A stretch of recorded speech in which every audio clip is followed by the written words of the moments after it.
Amici ed amiche di Una vita da lontano, bentornati, ben rivisti, ben risentiti. Una nuova puntata del vostro podcast preferito in video su Quale? YouTube, in audio, insomma dove volete basta cercare Una vita da lontano. Come sempre, insomma, vi ricordo di iscrivervi ai nostri canali, di scaricare i nostri podcast e di cercarci sulle varie piattaforme social, basta cercare Una vita da lontano. Con me e con i miei colori giallo e blu come la Garda irlandese, insomma se qualcuno non lo sapesse questi sono i colori della Garda, i miei 2 compagni di viaggio che sono Emiliano Pilotti e Piero Carlucci per parlare quest'oggi di che cosa? Di scelte di vita, di comfort zone e discomfort zone, vero Piero? Assolutamente sì, volevo aggiungere alla tua presentazione: cercateci ovunque, ma non sotto casa perché altrimenti avrei un po' di paura a uscire per andare al lavoro.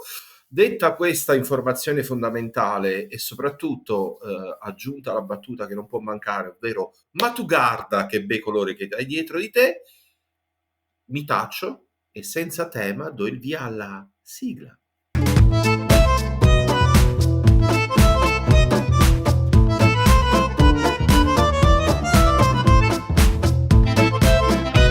Ciao a tutti da Emiliano, ciao Raffaele, ciao Piero. Diamo il benvenuto velocemente, senza troppo indugio, alla nostra ospite di quest'oggi, che è collegata da lontanissimo per noi, in maniera anche inaspettata, devo dire, ho un po' di invidia. Abbiamo con noi Linda Campostrini, sperando di averlo detto giusto, con l'accento giusto. Sì. Benvenuta. Perfetto. Ciao, grazie mille, grazie a tutti. Ciao Linda, allora tu in questo momento sei in Guatemala, esattamente dove? Scusa se entriamo subito nel termine della questione luogo. Sono a 2 passi dal lago Atitlan, che è una zona bellissima, e tra l'altro basta che faccio le scale, vado su e lo vedo, quindi se sono stressata mi metto alla finestra e relax totale. Stai vivendo in Guatemala, quindi in questo momento della tua vita, dopo aver vissuto in tanti posti, oppure sei solo di passaggio lì? No, sono solo di passaggio. Viaggio, tra virgolette, da 10 anni, quindi ancora non mi sono sistemata da nessuna parte e credo di essere ancora di passaggio praticamente ovunque. Quindi ogni esperienza mi accompagna per un periodo e poi sono pronta e nuova, aperta alle nuove esperienze, quindi alle prossime avventure, insomma. Allora, per entrare subito diciamo così, in argomento, io mi ero presentato, mi ero preparato un titolo, perché cerchiamo di fare le cose per bene, di dare temi alle trasmissioni. Il mio titolo personale, per quanto mi riguarda, per questa puntata è Fare viaggi per sentirsi bene, perché tu sei una consulente di viaggi, oltre a essere una blogger, una vlogger, avere molta attività social, quindi mi incuriosiva molto sapere da dove tu sei partita per arrivare a questo punto della tua vita, che poi magari ci racconti di dove sei originaria. Allora, io nasco in Emilia-Romagna, in un paesino vicino a Riccione che si chiama Morciano di Romagna. Un saluto a tutti quelli di Morciano. E trascorro i primi 19 anni della mia vita lì. Praticamente i miei genitori non sono mai stati viaggiatori, quindi io da 0 a 19 anni non ho mai messo il naso fuori casa. E a 19 anni, una settimana dopo aver fatto il diploma, quindi dopo la maturità, parto e non sono mai più tornata. Quindi da lì ho preso il volo e questo aquilotto non ha mai fatto ritorno al nido, insomma. E i miei genitori sono però del nord, quindi non sono romagnoli, e ogni tanto, quando faccio una capatina in Italia, adesso torno a Verona, dove c'è la famiglia di papà prevalentemente. Quindi diciamo così, questo scoprire il mondo e continuare a scoprirlo quotidianamente ti si è acceso a un certo punto e non si è spento. In tutti questi anni hai mai pensato, adesso mi fermo qui perché questo posto è figo, è bello, voglio restare in questo luogo? Allora, no, per sempre al momento no, non immagino una vita stabile a livello, diciamo, indeterminato. Comunque penso che anche nel futuro, quando comunque cercherò un po' più di stabilità, cercherò sempre di trovare comunque delle realtà o delle situazioni che mi permettano di fare dei periodi e periodi, come per esempio delle stagioni, o comunque stare 6 mesi in un posto, poi 6 mesi in un altro, e almeno questo è quello che immagino al momento. Per rispondere alla tua domanda, ci sono stati dei paesi che mi hanno veramente rubato il cuore e nei quali avrei voluto passare o trascorrere più tempo, come per esempio l'Australia, il Canada dove ho studiato, però per diciamo motivi legati o economici o comunque al visto, arrivato a un certo punto ho dovuto lasciarli, anche se mi sarebbe piaciuto ecco, sfruttare di più il mio tempo lì. Però ti ripeto, non ho mai pensato ok, adesso ad esempio mi trasferisco in Canada e sto qua per tutta la vita. Ancora non sono arrivata a questa fase, non ci voglio neanche pensare, soprattutto dopo il periodo che abbiamo vissuto, che stiamo diciamo affrontando. Sento ancora di più il bisogno proprio di esplorare, di non smettere mai di imparare cose, di farmi insegnare diciamo dal mondo tutto quello che in una vita diciamo stabile le persone hanno meno fortuna di imparare, meno probabilità di imparare o di insomma sperimentare, ecco. Vedendo la lista che c'è sul tuo sito, che lo dico e cerco di dirlo. Allora, newdestination.it, giusto? Perfetto. Sì, ho quello è letto il la mio- lista, il mio una sito, lista, sì. Ho letto una lista di paesi e mi sono immaginato che tu sei la perfetta persona per avere quella mappa del mondo in cui o annerisci i paesi in cui sei stato o li cancelli, diciamo, con tipo grattino, perché effettivamente tra lavoro e viaggi e comunque anche spostamenti ne hai veramente tanti. Sei probabilmente la nostra prima ospite nomade in senso lato, perché appunto ti sei costruita un lavoro a misura per questa non solo passione di viaggiare, ma proprio bisogno, se lo posso definire così. Sì, diciamo che è still a work in progress, quindi lo sto ancora costruendo. Ogni giorno faccio diciamo un passo per raggiungere diciamo i miei obiettivi o quello che secondo me è importante, quindi ogni giorno un lavoro e metto un mattone in più verso quello che voglio fare, che sono appunto i miei obiettivi. Esatto. Allora diamo una direzione a questa conversazione, nel senso di cercare di inquadrarti in qualche modo, perché noi normalmente le nostre interviste partono appunto da, che ne so, la città di origine, come uno decide di diventare espatriato, di andare all'estero, che gli è successo, eccetera. E per te questa cosa a un certo punto è esplosa e poi non è rientrata e non ti sei fermata. Quindi sei per me un ospite particolare. Non so tanto come maneggiare questa cosa.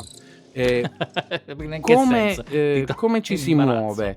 No. Ma guarda, io prima non so l'angolo, Uh-huh. capito? Non so l'angolo da cui prendere le domande. Guarda, io colgo la palla al balzo, mi infilo, mi intrufolo nel discorso e ti racconto una cosa, perché tu hai detto hai avuto tra virgolette una vita normale, poi a un certo punto la cosa è esplosa.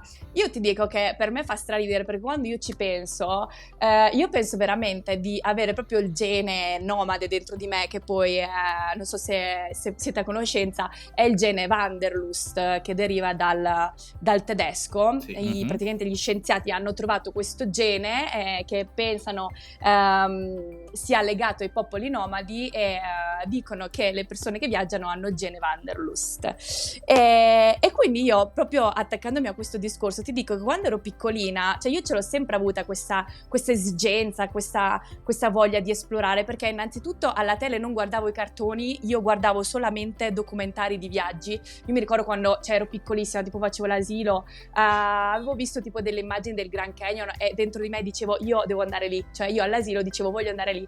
E poi quando tipo tutti i bambini giocavano con le Barbie o chiedevano di andare tipo all'acqua park o cose del genere, io mi ricordo che facevo delle scenate assurde che proprio piangevo perché imploravo mia mamma di mandarmi a fare il campus estivo tipo di 2 settimane in Inghilterra, e ti parlo delle elementari, quindi immaginati, cioè è sempre stata proprio una cosa che ho avuto dentro. Quindi poi quando a 19 anni sono riuscita a prendere il volo, per me è stato proprio la realizzazione di un sogno che avevo da sempre. E vuoi per sfortuna o fortuna i miei genitori comunque non hanno avuto la fortuna che ho avuto io, quindi non hanno mai viaggiato, per cui anche negli anni precedenti, quando io ero adolescente o comunque piccina, non hanno mai avuto gli strumenti per aiutarmi a realizzare il mio sogno, fondamentalmente perché non sapevano come farlo. Quindi io ricordo che anche quando ero alle superiori avrei voluto fare il 4º anno in Francia, e qua faccio una parentesi, chi ne sente parlare lo faccia, perché all'epoca non era tanto, diciamo, sponsorizzata come cosa, mentre adesso sta un attimo prendendo più posto nel mondo. Quindi tutte le persone che mi ascoltano e che sono interessate, informatevi e fatelo, perché secondo me è una cosa super importante. E però appunto, tornando all'argomento, mia madre non mi ha mai detto ok, ti appoggio, ad esempio ti aiuto a fare il 4º anno all'estero, perché fondamentalmente non aveva gli strumenti mentali o l'apertura mentale o le conoscenze per aiutarmi in questa via, quindi a realizzare questa cosa. Quindi quando poi ho veramente deciso di fare il salto e mi sono buttata, per me è stato un turbine di qualsiasi cosa, cioè io ho veramente scoperto che viaggiare era possibile, e poi tutto quello che insomma è legato a quello che mi fa stare bene, a quello che avevo sempre voluto fare, insomma. Ecco. Quindi adesso quanti anni hai, se posso chiedertelo? Allora, io sono partita di casa a 19 anni, ok. E adesso tra un mese e mezzo ne faccio 29, quindi quest'anno festeggio ufficialmente il mio 10° anno nel mondo. Sono troppo felice, è veramente un traguardo che mi rende felice e orgogliosa, perché per me è una cosa bellissima e ne vado super fiera. Ora, chiaramente noi ti facciamo assolutamente le congratulazioni, ma non ti sembra di aver fatto la scelta sbagliata a festeggiare il decennale con noi?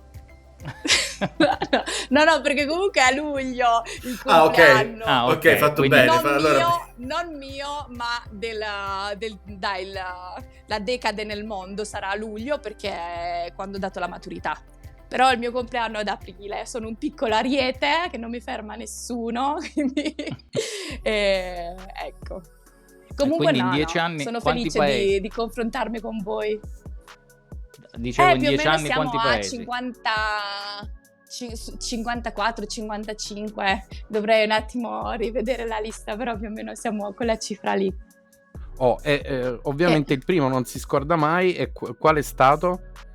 Allora, ufficialmente, cioè proprio il passettino fuori casa è stato in Francia, infatti alla Francia devo tanto, però il primo viaggio vero e proprio, il viaggio è stato l'Australia, e sono stata 2 volte in Australia, 2 volte mi ha cambiato la vita proprio dal bianco al nero, e anche questa è un'esperienza che consiglio a tutti, perché secondo me l'Australia è veramente un trampolino di lancio indescrivibile che apre tante porte a tutte le persone che hanno il coraggio di provare una nuova esperienza. Insomma, è veramente aprire una porta verso il mondo, verso tutto quello che sono tante possibilità che, restando tra virgolette nella propria zona di comfort, non si riescono a vedere o a percepire. Ecco, è proprio una cosa che ti apre gli occhi, come togliere... Dimmi. No, dicevo, questa cosa del visto in Australia, che è una cosa importante, che io vorrei ricordare a tutti quelli che ci ascoltano, che hanno meno di 30 anni, cioè che possono andare in Australia con un visto mi pare 2 anni, facendo dei lavori, adesso correggimi se sbaglio, di insomma un pochino più manuali. Sono 3 mesi in 3 mesi, è rinnovabile. Quindi è allora, andata, io invito tutti. Sì, allora invito tutti ad aggiornarsi per quanto riguarda le informazioni del visto, però normalmente sono un anno, si chiama Working Holiday Visa.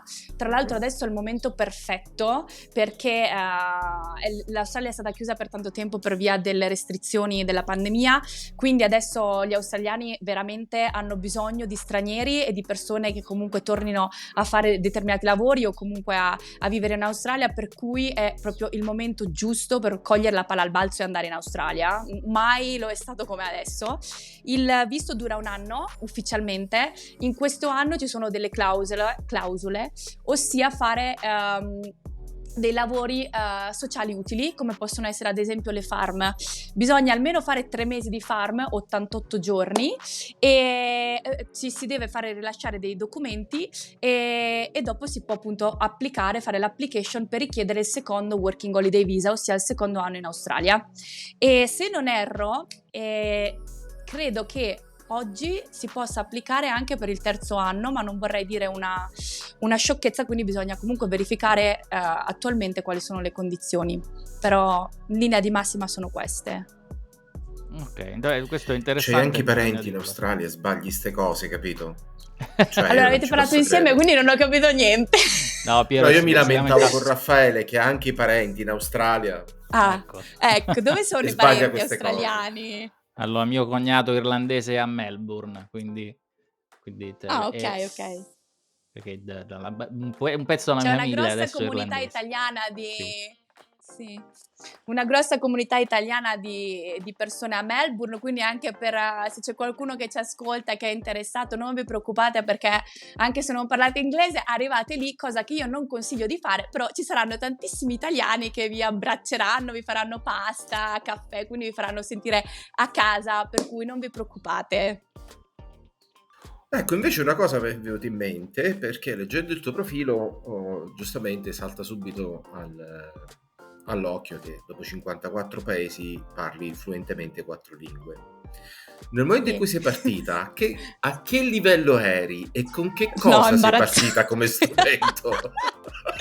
Imbarazzante. Io ragazzi, tutto quello che faccio voi non lo dovete seguire come esempio, perché io sono proprio allo sbando, io sono così, parto proprio dall'oggi al domani, mi sveglio un'idea, prendo, faccio e poi praticamente mi scontro con tutti i problemi della realtà perché io non mi sono preparata prima, quindi parto nel mondo senza parlare praticamente una lingua. Io sparlucchiavo francese quando sono andata in Francia, ma facevo veramente ridere, tant'è che io mi ricordo proprio i primi giorni, la gente mi guardava, mi prendeva in giro, io poverina ero un pulcino, ci rimanevo anche male, perché poi io mi sono confrontata con una realtà che era quella di Parigi. I parigini sono una cultura molto particolare, esatto, molto particolare, quindi diciamo che io non scelsi il posto più dolce e carino per introdurmi nella cultura francese, quindi è stato proprio come prendere un bimbo, buttarlo nell'oceano. Sì, esatto. E poi niente, sono andata subito dopo in Australia dopo qualche mese, perché io in realtà sono andata in Francia con l'obiettivo di studiare francese, di iscrivermi all'università. Io tra l'altro sono laureata in psicologia e solo che appunto non essendomi preparata non sapevo che in Francia le regole fossero un po' più severe rispetto a quelle italiane, quindi io ho perso l'iscrizione perché non ho fatto in tempo con la data della scadenza, per cui vado in Francia, passo 2 mesi, non riesco a iscrivermi, perdo l'anno e quindi mi metto a riflettere e dico: che faccio? Sono in Francia, volevo studiare, non ce l'ho fatta e non rimango di sicuro un anno a Parigi, quindi colgo la palla al balzo e vado in Australia. Vado in Australia fondamentalmente perché io sapevo che in Australia comunque ci sono delle grandi opportunità per chi si vuole fare il cosiddetto e lavorare, quindi ho detto vado in Australia, lavoro, mi metto da parte dei soldi per mantenermi poi all'università. E qua faccio anche un'altra parentesi, sono andata a studiare in Francia perché non avevo un euro quando ho lasciato l'Italia, sono partita con 200-250 euro, nessuno tra virgolette, non ho la famiglia paperon dei paperoni, quindi ho scelto il posto dove diciamo studiare era più fattibile, e anche a livello della lingua, perché per esempio anche in Finlandia costa pochissimo, però in inglese o in finlandese non me la sentivo, quindi ho scelto la Francia. Perché appunto Finlandese poi è costa facile. pochissimo. Esatto.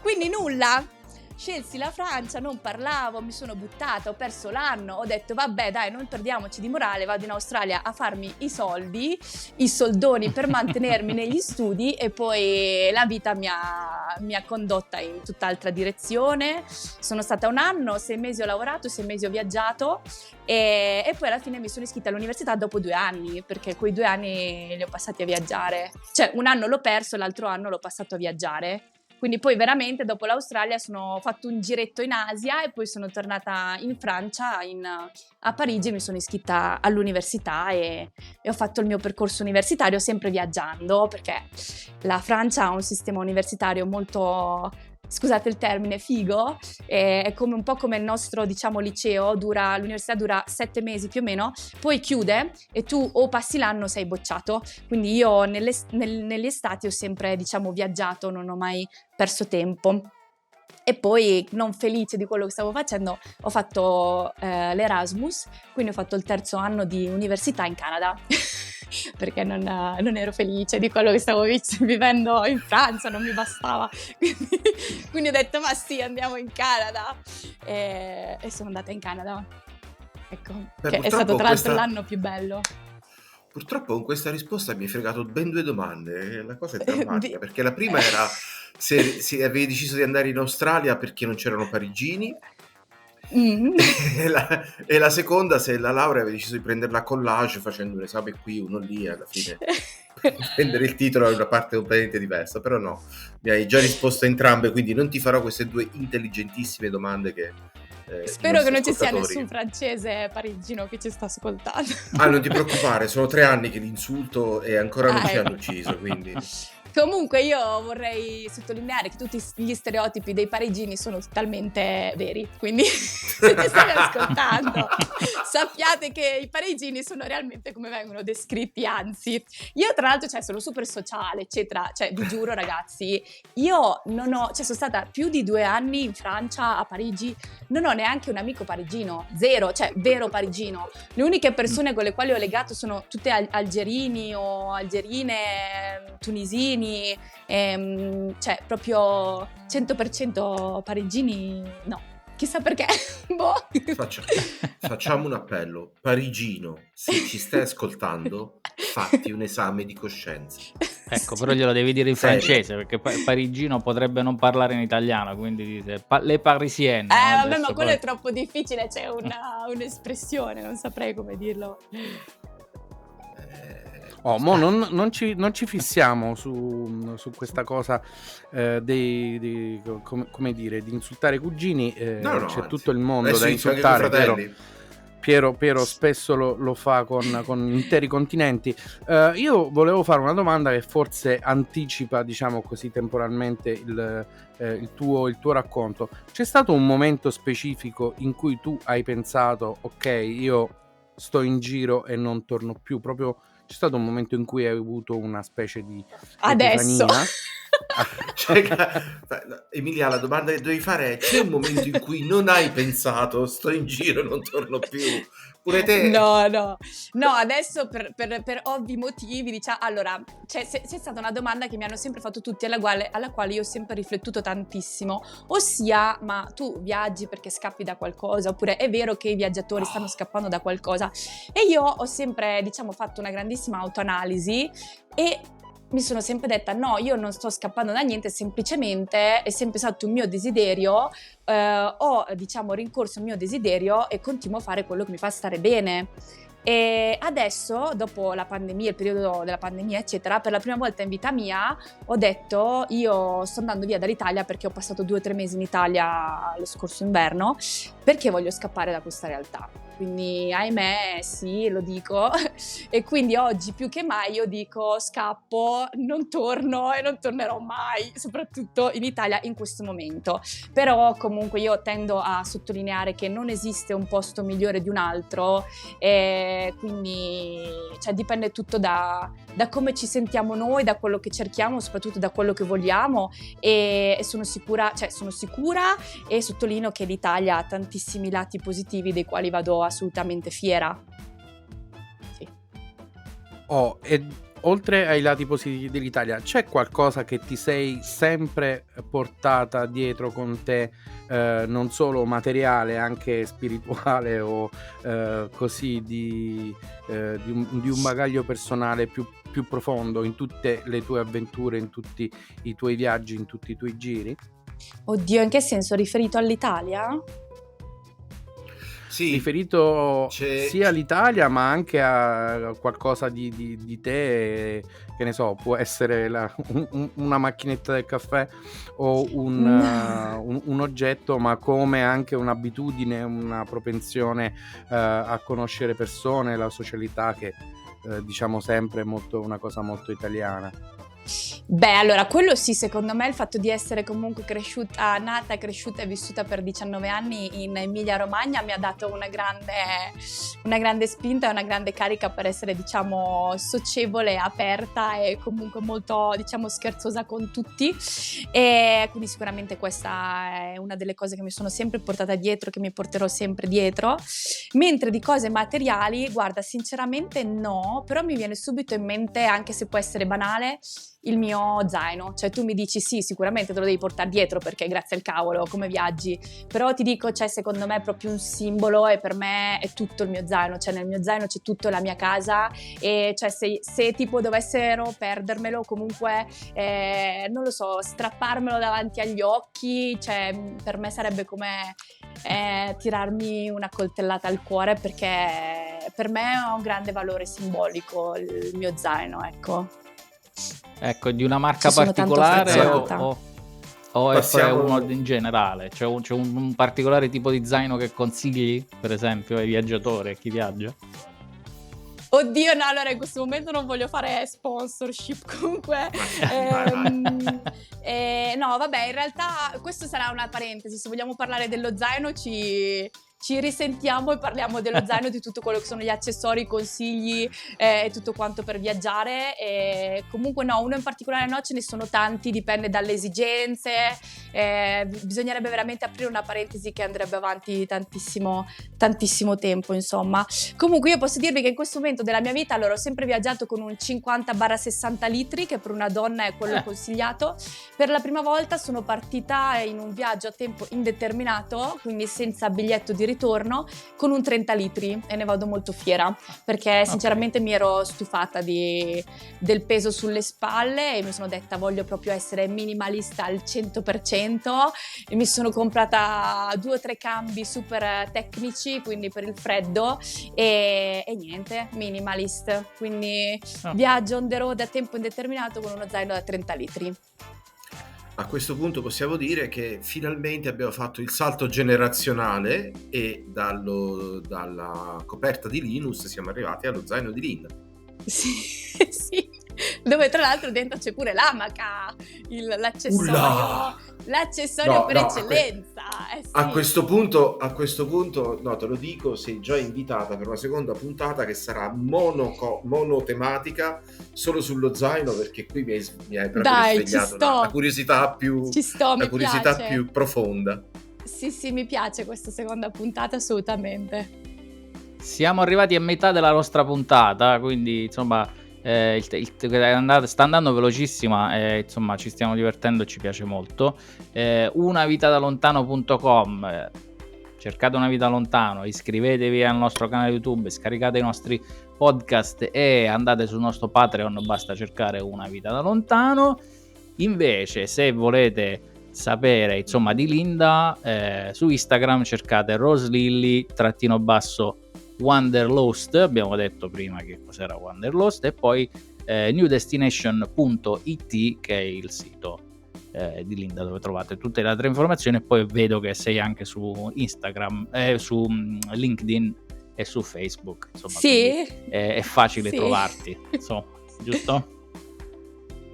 Sì, come Rose Lily van der Lust, mi trovate praticamente ovunque.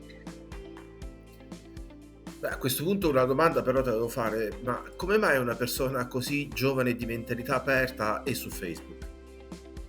Me lo sto domandando anch'io. Non lo so. Perché i vecchi come noi vanno ancora su Facebook, allora quindi quando devi avere un target, diciamo, di customers un pochino più Ma quello è anziano come il Kral, il nostro. circolo ricreativo. Quindi Emiliano, Vabbè, dai, bisogna stare al passo con i cambiamenti della società.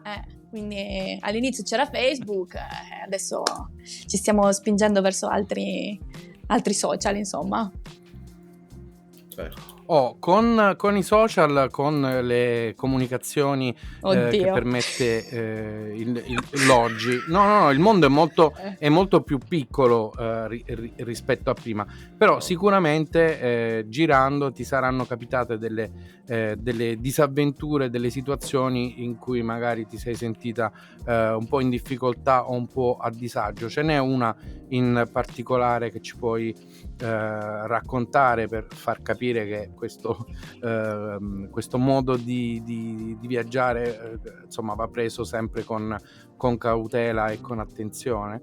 Ok, allora io a questa domanda dovrei parlare tipo ore. Poi tra l'altro in 10 anni me ne sono successe di tutte, però vorrei entrare in un argomento che tra virgolette mi sta molto a cuore ed è tra virgolette Vai. l'approccio mentale, ossia l'attitudine mentale, il mindset e come noi affrontiamo le situazioni.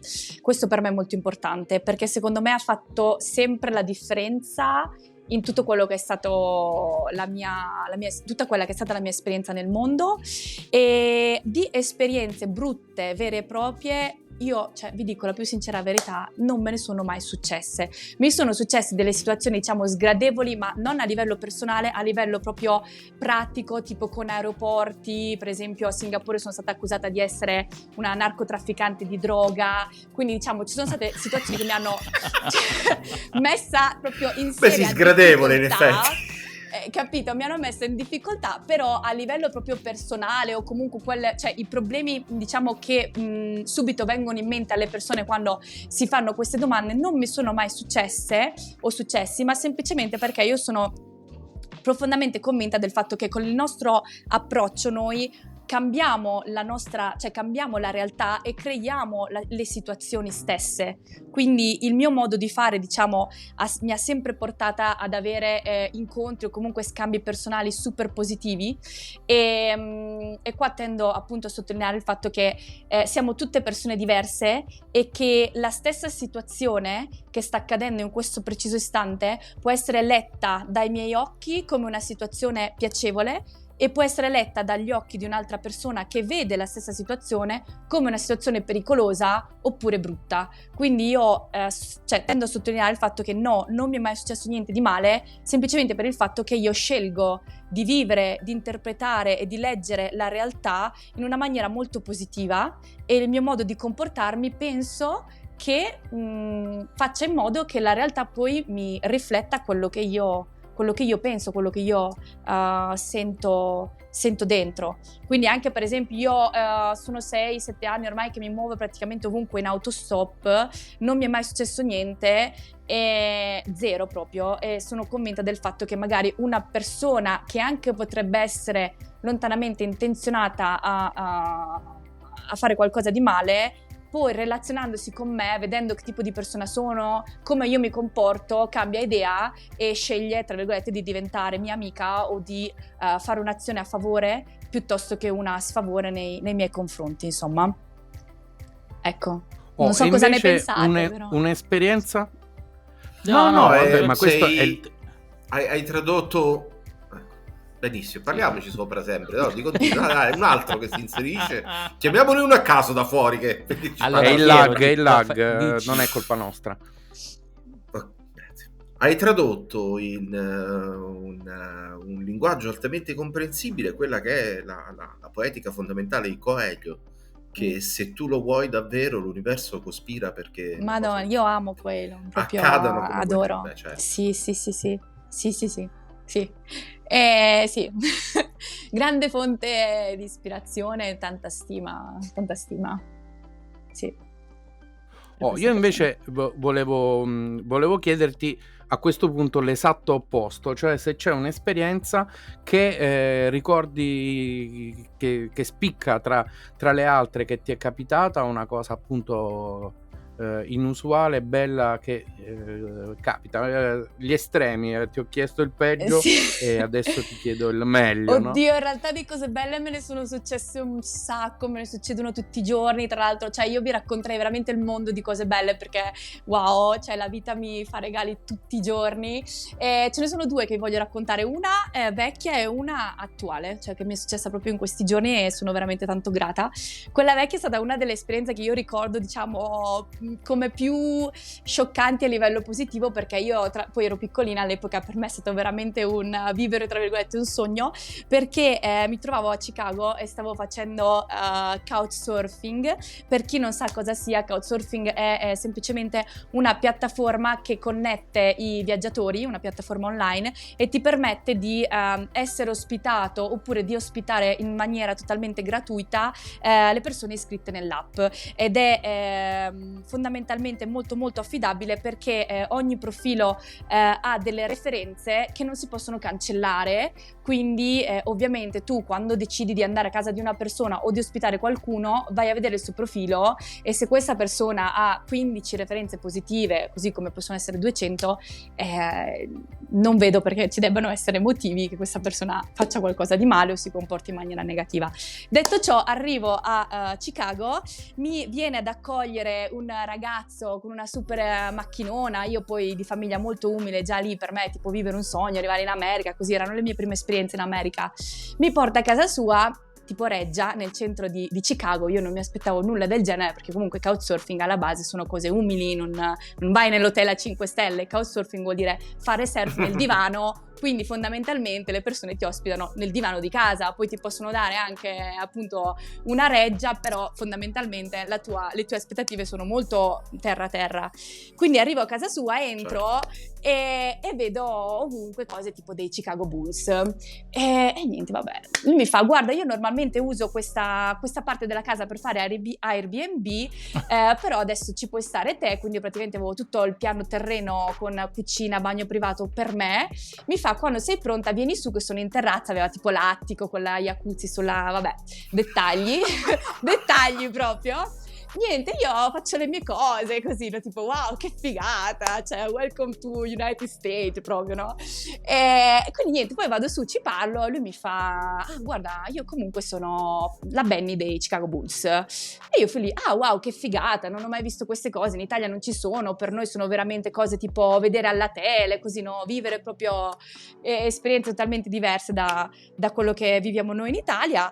E mi fa: se vuoi ti faccio vedere un video che mi hanno regalato i miei colleghi per la chiusura dell'anno lavorativo. Mi fa vedere questo video e non so se ce l'avete presente. A un certo punto arriva il frame dove c'è lui che praticamente rovescia in testa ad una coppia mi sembra che fosse football, la Coca-Cola, e praticamente era un video che avevano visto tipo 2 milioni di persone, che avevo visto anch'io, di Camera Kiss. Si chiama il video tipo Camera Kiss dei Chicago Bulls, e c'è questa coppia che viene inquadrata, che si dovrebbe baciare e non si baciano per tipo... Sì, non si baciano tipo per 3-4 volte perché lui ha il cellulare e alla quarta volta arriva lui che gli tira la Coca-Cola in testa, e per me è stato, tra virgolette, proprio scioccante, perché è stato come conoscere una star. Cioè io sono stata, nella mia mente era oddio, sto a casa di una star che fa, tra virgolette, cose americane. Quindi questa qua è un'esperienza che a me aveva segnato un sacco. Poi tra l'altro lui persona, cioè, fantastica, era proprio nella vita come se fosse tale quale al suo lavoro, quindi era proprio super estroverso, stracarino, quindi è stata un'esperienza che mi ha veramente segnata in modo particolare. E mentre l'esperienza di adesso è semplicemente il fatto che sono casualmente arrivata a casa di una famiglia canadese che mi sta ospitando, che praticamente ha lanciato un progetto che è fighissimo, di tutela dell'ambiente, creando una sorta di spazio per i bambini, tramite il quale si insegna a questi bambini a diciamo sensibilizzarli verso l'ambiente, e si fanno tutti i giorni attività volte a togliere la plastica dal lago Atitlan, ed è veramente una cosa bellissima, perché poi con la plastica raccolta si fanno delle opere d'arte che poi vengono, tra virgolette, vendute, ma a livello non a scopo lucrativo, ma a offerta libera, e quindi questa cosa mi ha toccato molto, perché soprattutto dopo il periodo del Covid che stiamo vivendo, vedere che c'è la sensibilità, ritrovare sensibilità e comunque un amore verso il mondo e verso, diciamo, tutte le tematiche umanistiche, diciamo, con scopi benevoli, mi ha veramente...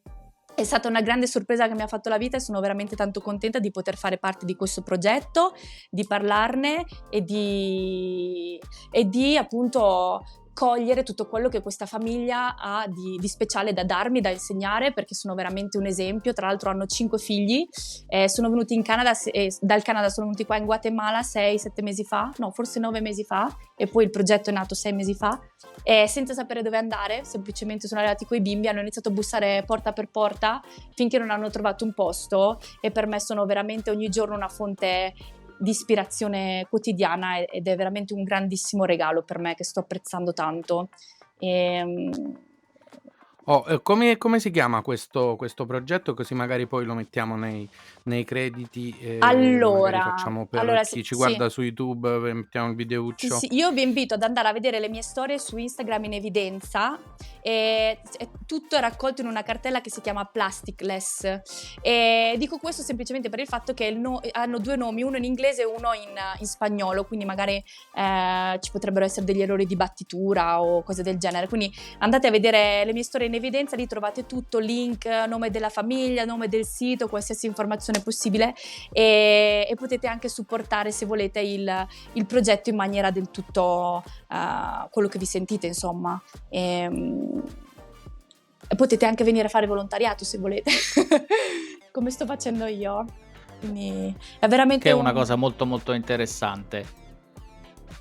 Sì, molto, Sì. anche perché in Sud America, rispetto a quello che è sia l'America stessa che l'Italia o comunque l'Europa, diciamo ci sono delle culture molto meno sensibilizzate, cioè la sensibilizzazione diciamo che sta arrivando adesso, però sono ancora molto indietro, anche tipo in Asia ci sono un sacco di posti dove cioè malgrado nostro la società e la cultura è ancora molto indietro, e quindi c'è veramente tantissima sporcizia, tantissima plastica ovunque, e quindi bisogna proprio lottare per portare avanti, diciamo, quello che è la sensibilizzazione della natura e di tutti questi argomenti che sono fondamentali al giorno d'oggi. L'abbiamo visto con tutto quello che è successo durante il lockdown, e tutta la rigenerazione che si è creata solamente per il fatto che appunto la società non stava più funzionando, e quindi la natura si è rigenerata, insomma.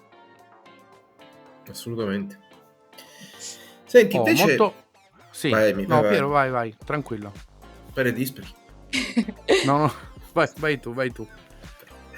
No, invece mi viene in mente, invece mi viene in mente, direi proprio cade a fagiolo. E questa che è un'esperienza assolutamente, direi anche per un expat estrema come sei tu, abbastanza fuori dal comune, ecco. Ci introduci un po' al concetto di vivere fuori dalla zona di comfort. Oddio, per me è la cosa più bella del mondo. Puoi chiamarmi Piero, dai. Per me vivere fuori dalla comfort zone è la cosa più bella del mondo. Io attualmente mi sento a disagio a vivere nella comfort zone, perché no, è vero, cioè quando sono stata in Italia comunque ok, c'era Covid eccetera, però mi sento il cervello atrofizzato quando non posso, cioè quando tutto è facile, non mi sento stimolata, e quindi per me uscire dalla propria comfort zone è, tra virgolette, il regalo più bello che voi possiate fare a voi stessi, anche perché un risveglio. sì, perché tante volte ci sono un sacco di persone, tra virgolette, che si lamentano della propria situazione, però appunto per non so quali motivi, o pigrizia mentale, oppure non saprei bene come definirlo, però non riescono a fare appunto quel passo per uscire fuori dalla propria zona di comfort, perché ovviamente l'essere umano è sì tendenzialmente pigro ed è più facile, cioè è più difficile fare degli sforzi piuttosto che rimanere nella propria comfort zone. E quindi quando una persona riesce a fare quello scatto mentale di dire ok, faccio uno sforzo, però dopo aver fatto quello sforzo, cavolo, cioè la vita cambia, mi si aprono tante possibilità, e a me piace utilizzare questa metafora, comunque l'acqua stagna puzza.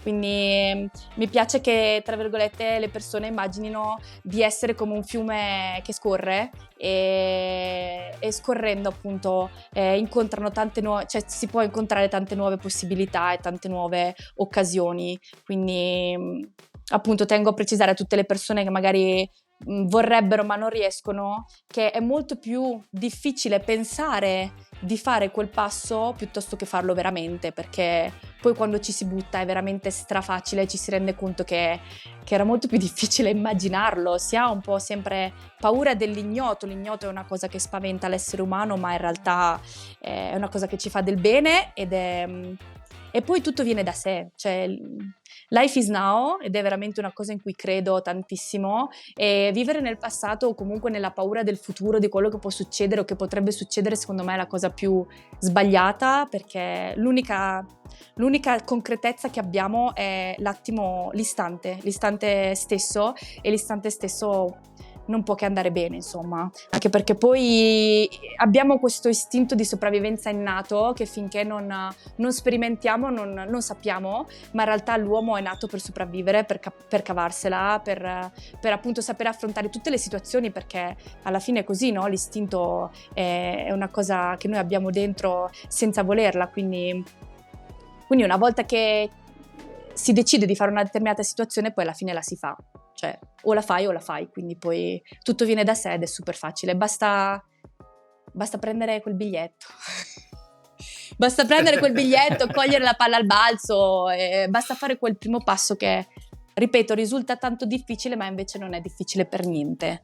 Anche perché tutti pensano che anche cioè viaggiare da soli, tipo le persone dicono viaggio da solo, non conosco nessuno. Cavolo, cioè ci sono un sacco di persone che ti aiutano a fare qualsiasi cosa, quindi alla fine anche viaggiando da soli non si è mai soli, si trova sempre tanta umanità, tante persone che ti stanno a fianco, che ti aiutano, quindi c'è sempre qualcosa di bello che ti succede, no? E non vedo perché le cose dovrebbero andare male. No, assolutamente. Poi tra l'altro all'inizio del viaggio, di quando si viaggia da soli, impari a conoscere una persona che conosci anche molto poco, cioè te stesso, Sì, quindi assolutamente. non è neanche male quella cosa. Assolutamente, sì. Stavo pensando che questa tua ultima considerazione generale potrebbe benissimo essere la conclusione di qualunque puntata, per appunto il livello di introspezione e comunque di visione di noi stessi in relazione al mondo e ai nostri bisogni. Quindi potrebbe benissimo essere una conclusione, però per dare diciamo così, qualche strumento pratico ai nostri ascoltatori, sicuramente ci sono delle risorse online, ma anche nel mondo non virtuale, utili per aiutare in una potenziale partenza. Sicuramente ci sono dei siti su cui per esempio, piattaforme dove andare prima a informarsi e a curiosare. Per esempio andate nella mia pagina Instagram, e io vi do tutti i consigli del mondo. No, scherzi a parte, anche qua, cioè, vi potrei parlare ore e ore, quindi semplicemente per qualsiasi tipo di consiglio scrivetemi e io sarò super felice di aprirvi le mie porte, le mie braccia, di accogliervi e di insegnarvi tutto quello che ho imparato in 10 anni di esperienza nel mondo. Era la conclusione, era esattamente questa. Una cosa non ti abbiamo chiesto, perché chiediamo di solito appunto il tuo essere nomade mi ha tolto un po' di appigli rispetto alle domande. Se c'è qualcosa dell'Italia che non ti piace e che lasci volentieri all'Italia? Gli stereotipi e la chiusura mentale. Ma ho rielaborato e riflettuto tanto su questo concetto e penso che la ragione principale sia la posizione dell'Italia, perché fondamentalmente abbiamo sì stranieri, ma gli stranieri, gli unici che abbiamo, tra virgolette, arrivano dal Nord Africa e non c'è un reale, parlo sempre in linea di massima, non fate di un filo d'erba tutto un fascio, e non c'è una reale integrazione, e il fatto di non integrarsi realmente, secondo me, non dà possibilità alla cultura italiana di ampliarsi a quello che è tutta una visione multiculturale e diciamo globalizzata del mondo, così come per esempio può esserlo la Francia o anche la Spagna, di più dell'Italia e tanti altri posti. Quindi secondo me sì, in Italia manca un po' di globalizzazione a livello interculturale del nostro paese, e a me questa cosa sta tanto, diciamo, a cuore, perché poi implica il fatto di avere paura dello straniero, di avere tante paure infondate, veramente tanto, tanto infondate secondo me, perché la diversità è la cosa più bella che c'è nel mondo, e stare tra virgolette chiusi in una bolla non aiuta, soprattutto al giorno d'oggi. Io sono veramente tanto convinta del fatto che la società cambia, tutto cambia, Pantarei, no? Tutto scorre, cambiamo noi, cambia la società, cambia il mondo, cambia la natura, e quindi bisogna sempre stare al passo, e oggi non si può non essere globalizzati, non si può avere paura del prossimo, non si può non parlare con lo straniero, non integrarsi, e secondo me questa è proprio una cosa inaccettabile che non mi piace dell'Italia.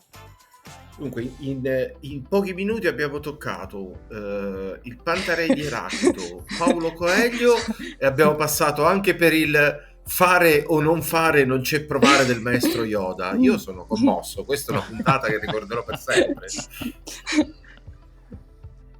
E io vorrei fare l'ultima domanda, diciamo così. No, non è vero, l'ultima faccio io, così. ma papà.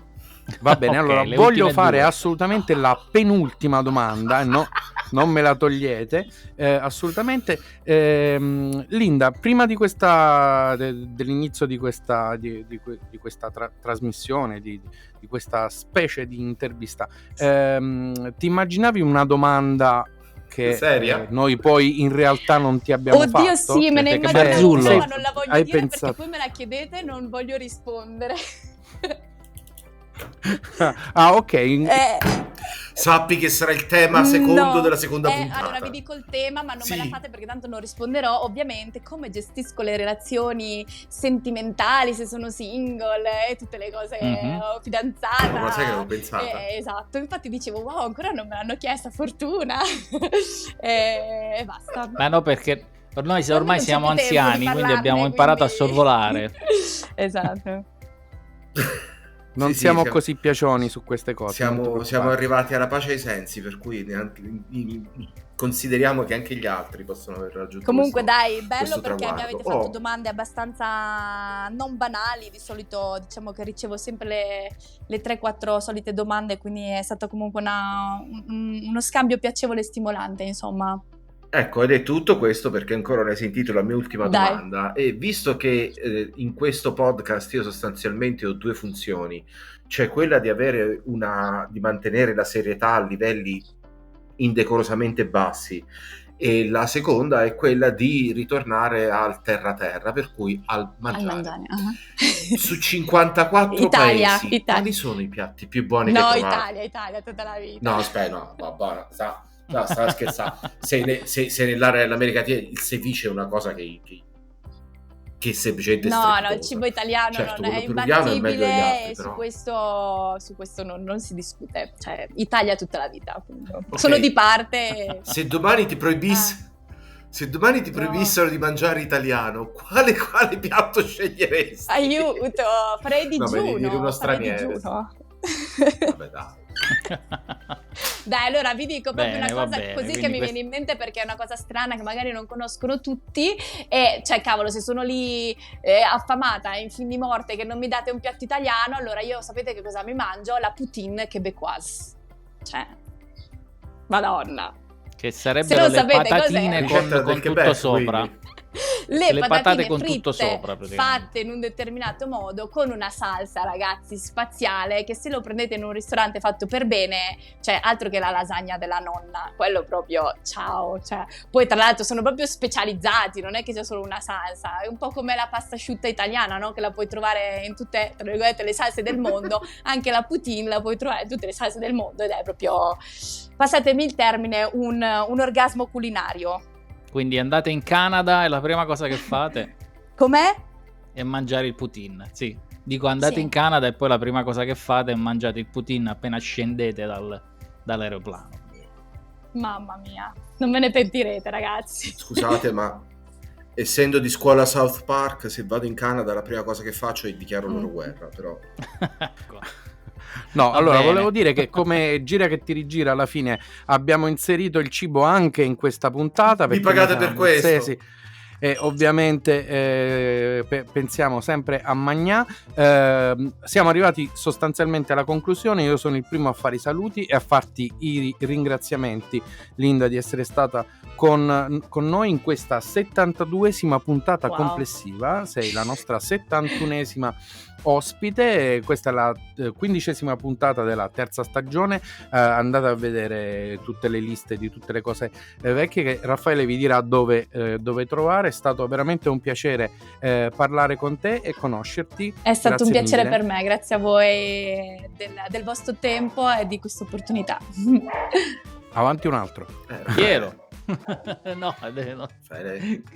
Sì, Andiamo allora, bene.